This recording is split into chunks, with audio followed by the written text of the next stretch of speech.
Ofisi ya Waziri Mkuu Kazi, Ajira na Mahusiano kwa kushirikiana na wakala binafsi wa ajira Haubi Company Limited inapenda kuarifu Watanzania wenye sifa stahiki kutuma maombi kwa ajili ya kujaza nafasi 1000 za fursa za wapishi wanaume zilizotangazwa na Mahakama ya Kifalme Royal Court Affair ya nchini Oman. Sifa za muombaji: awe na elimu ngazi ya cheti au stashahada katika fani ya upishi, awe na uzoefu wa miaka 2 na kuendelea katika fani ya upishi, awe na uwezo wa kuzungumza lugha ya Kiingereza.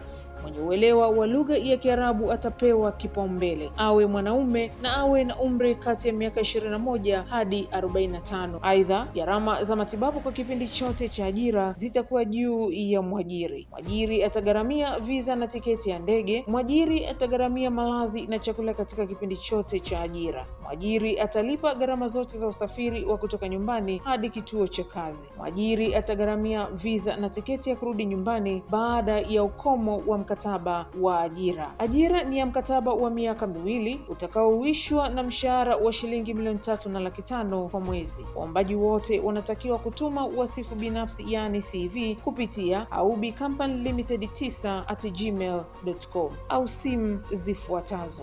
Baada ya kutuma maombi, unapaswa kujisajili kupitia mfumo wa jobs.kazi.go.tz. Mwisho wa kutuma maombi ni tarehe 21 Aprili 2026. Tangazo hili limetolewa na Kitengo cha Mawasiliano Serikalini.